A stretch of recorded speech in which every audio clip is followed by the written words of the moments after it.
Today we come to one of the strangest books in the Bible, Ecclesiastes. First, the name sounds strange already. This book follows Proverbs, which is a very logical book. I didn't have to explain much. So much common sense in it. But when you read this book, most Christians get confused. What is this book really about? Is it a spiritual book? Is it to encourage me, but I feel discouraged after I read it? Is it about God helping me? But no, it seems like it's very fatalistic, like life is meaningless.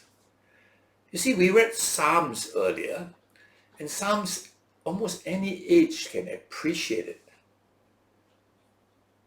Proverbs, probably similar. But Ecclesiastes, I think young people will find this book like, what is all this book about? Now, this book may probably be read by people in midlife crisis who say, what is life about, maybe? But younger people read this and just don't bother, I think, most of young people. Now, the word Ecclesiastes, what does it mean? It's a direct translation of the Hebrew title for this book, Kohelet.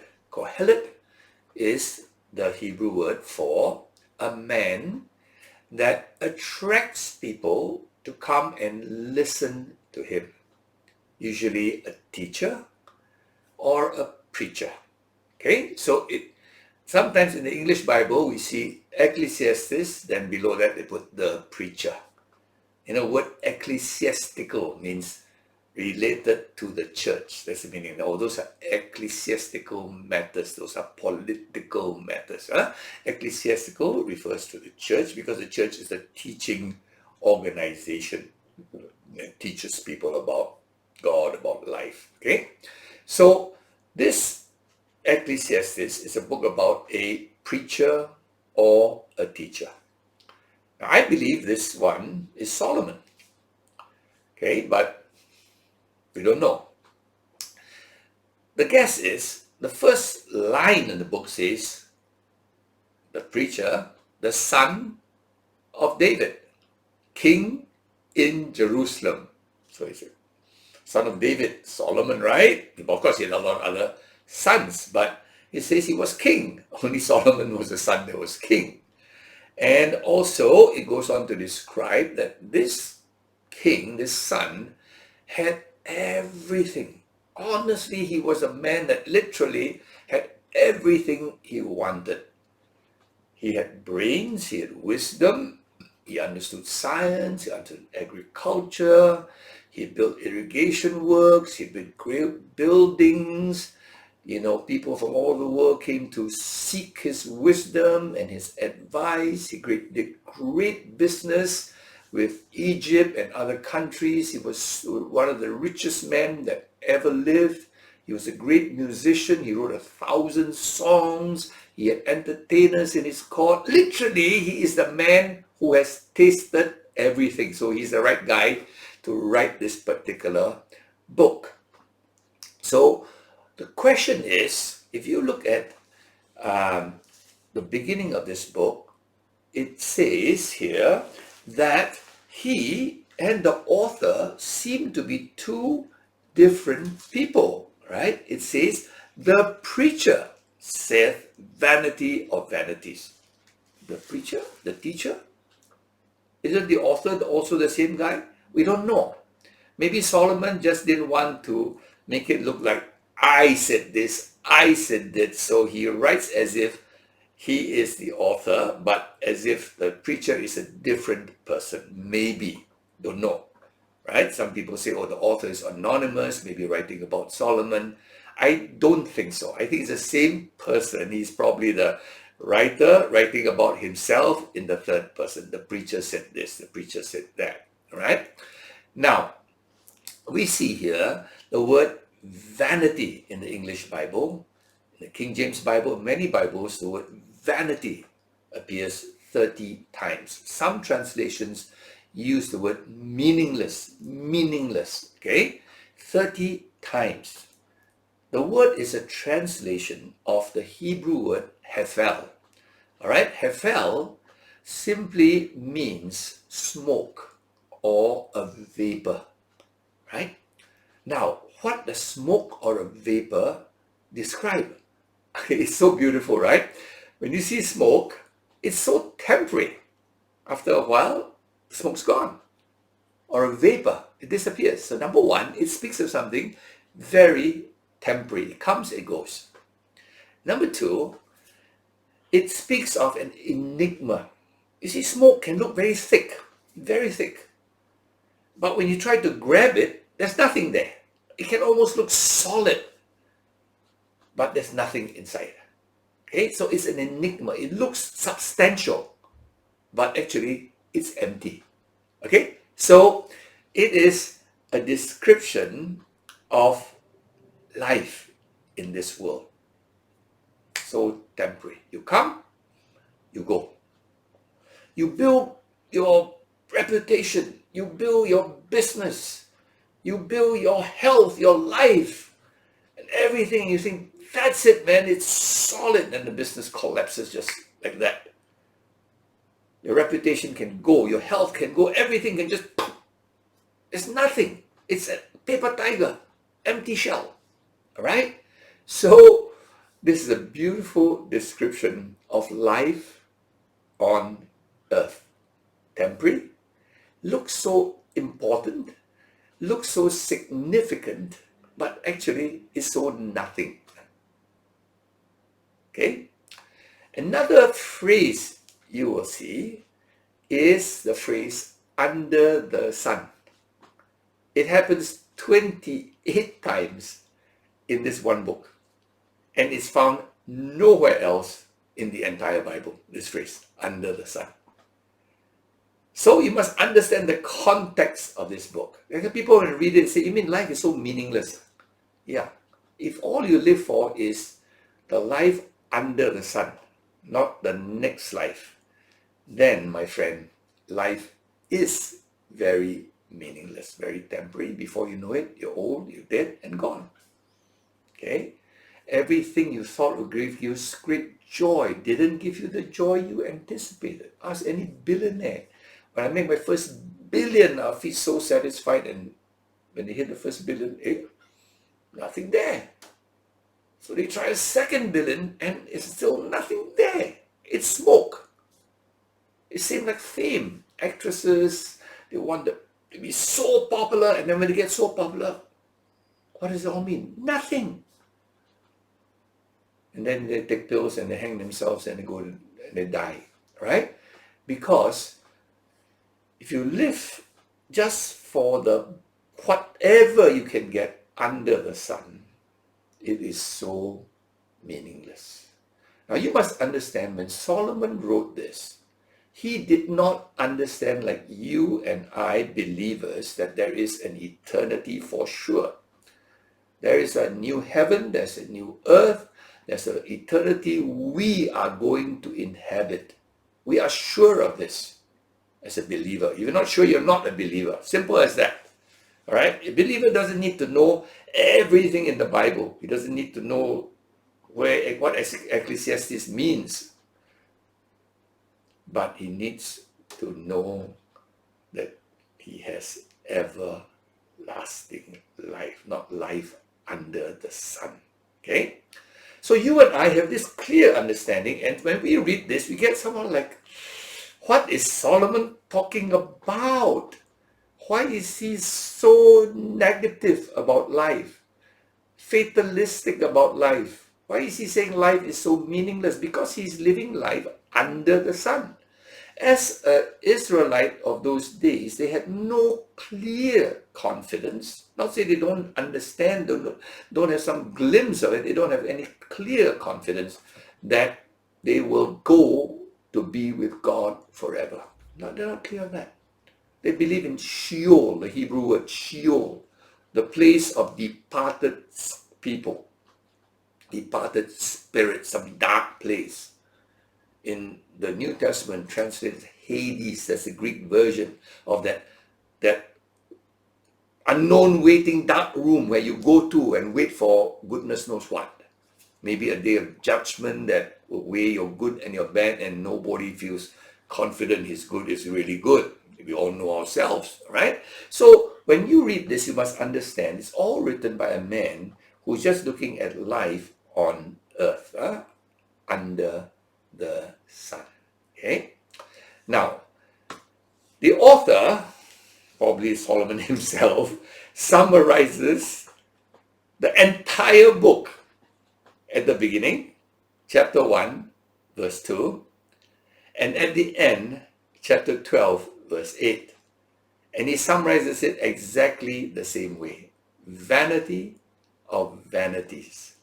All is vanity. Hefel of Hefel. All is Hefel. All right? Smoke. That's all it is. Everything under the sun is just that. Okay? Now, the whole body of this book begins with a poem about time. That is found in chapter 1 and verse 3 to verse 11. It's a thing about time. One generation passes along, another generation comes, but the earth abides forever. Time.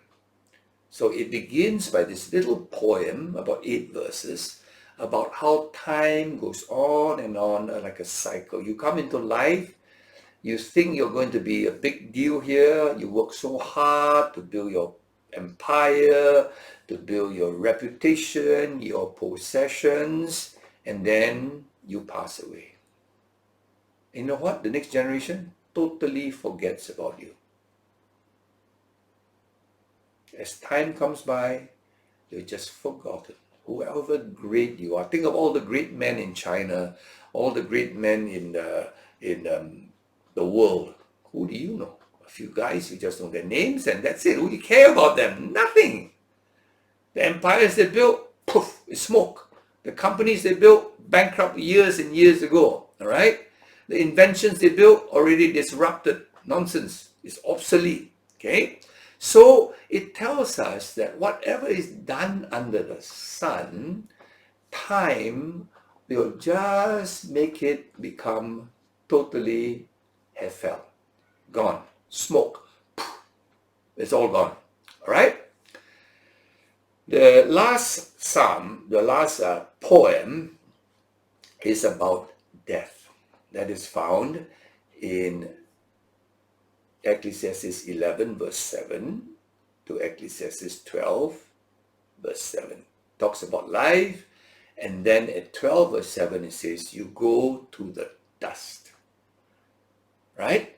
So here you are, you come in thinking, I'm going to do this, sooner or later, you're gone. Either cycle of life makes everything you do forgotten, irrelevant, or you just die and you become irrelevant, right? So basically the two poems tell us that, men have come to this earth, one generation passes away, another comes, but the earth abides forever. The mountain looks down at all these things. You build a building, after a few generations it collapses, another guy builds another building thinking this is the monument of monuments. It goes, and the mountain has been there forever, just looking down. It abides. And men just come by, his things come by, his dreams come by, and they're all just gone. The mountain abides forever. Can you see the picture? How transient. We don't think we're that transient, 70 years, but when you think of a mountain's been there since Adam, all these things are just passing away. All of it is smoke and vapor. Okay?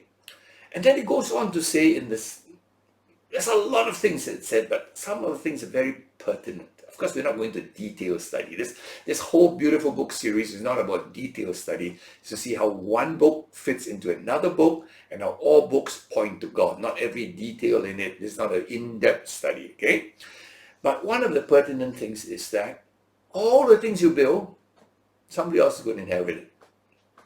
A monument, invention, or whatever you build, somebody else is going to use it and don't care a hoot about you. Doesn't even know who you are. Your grandson may be benefiting from something you left behind. He doesn't even know your name. He doesn't care. You ask him to go to the grave and mourn for you. He drag his feet. Who is this guy I'm supposed to sweep the grave for? Okay? So it tells us everything you do. Okay? Somebody else could inherit it. He doesn't care who about you. And you use the things you do for the opposite purposes. Misuse what you do. You invent something, he uses for something else. You earn money for good, he uses for evil. So, life becomes so meaningless. And then the writer says, the teacher says, because life is so meaningless, I know all this is going to be left to my children who are going to forget about me. My grandchildren don't even know who I am, right? Might as well enjoy pleasure. So he enjoys pleasure. And then they say, you know what? It's even worse. The so-called pleasure I had is so empty. The food I ate, after a while, I get so sick of it. Everything is so empty. And then they say, at least you do good. It is like light excelling darkness. Doing good rather than folly is like having light excelling. In other words, though you do good things, it's vanity. Doing dumb things is bigger vanity. Oh my goodness. So there are only two choices in life under the sun. Vanity from good things and double vanity, XL size, from doing dumb things. So in other words, all things are dumb.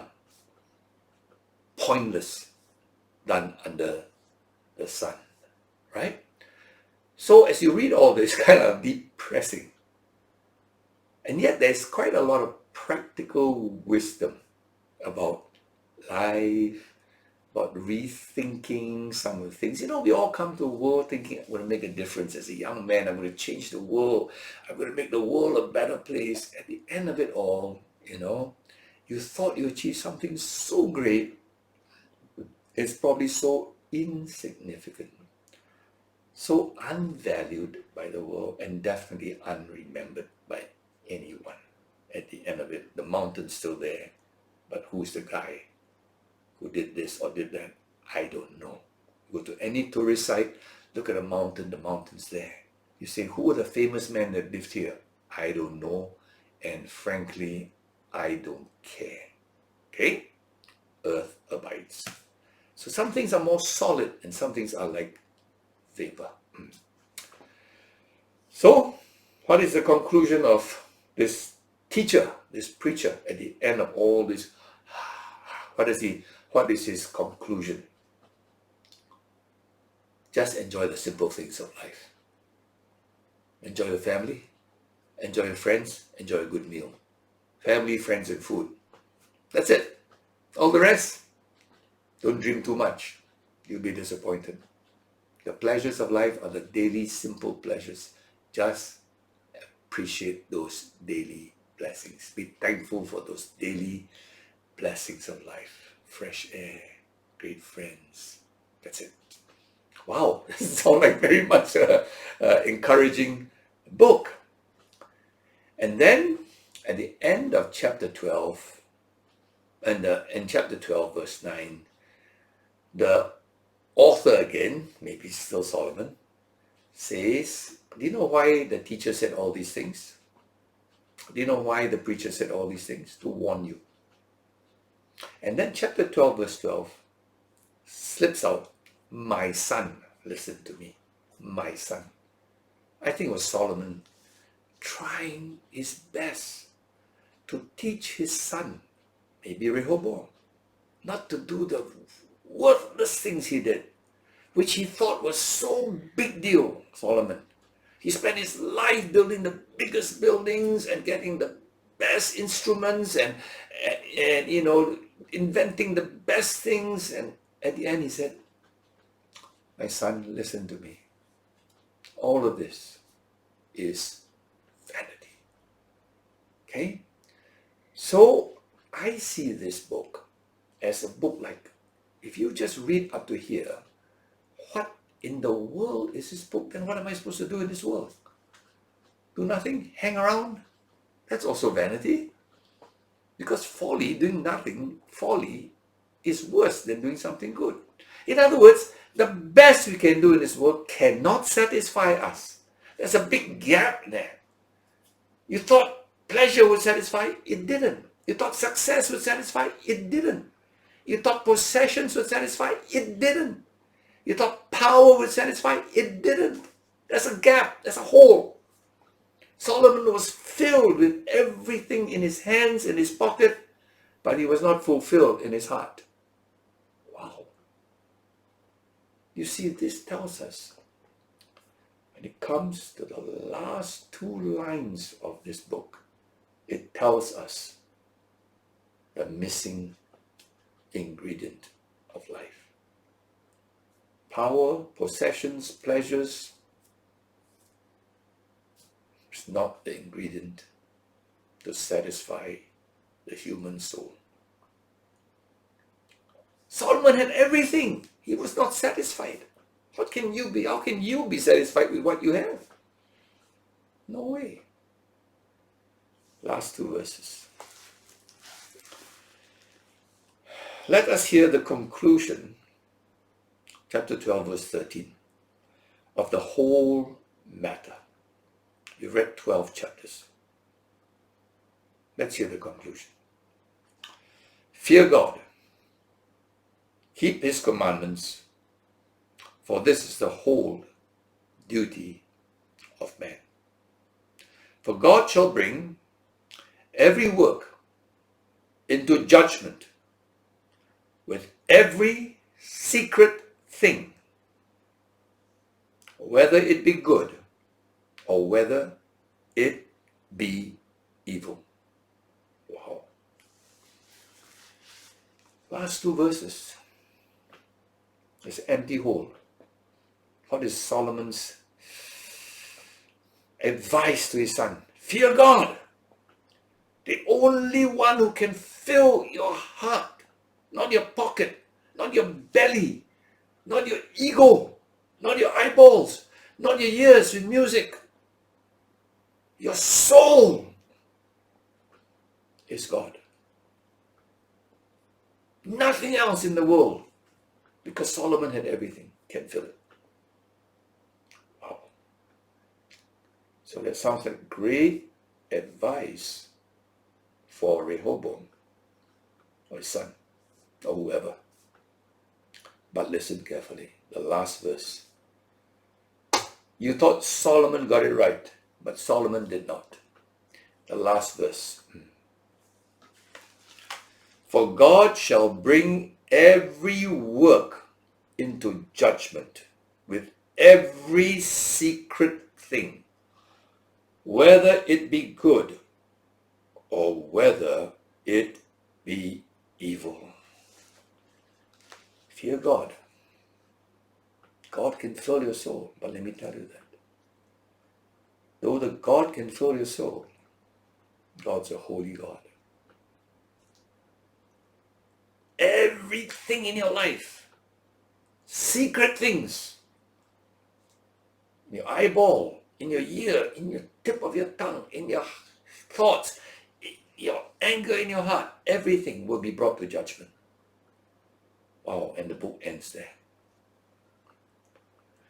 You know, this is called a hanging conclusion. You tell me after 12 chapters, life cannot satisfy. Then you say God can satisfy. And the next word is, He will judge you. So what have you learned from this book? Well, I've learned that life, there can never be a filling of my soul. I can never be satisfied with anything under the sun. It can tickle me, it can amuse me, it can entertain me for a while, it can soothe me for a while, but it can never fill my soul. Only God can. First thing. Remember, God alone can fill you. Number 2. Remember, God is holy. He will judge. Doesn't matter whether you're king or whoever. He will judge in every secret thing. Wow, that's a hanging conclusion. You think Solomon died a happy man? I don't think so. But I don't blame him. He never had Christ. He had no clarity like you and me. Me can say God will judge every secret thing. But I can tell you what, Christ paid the price for me. He was judged in my place.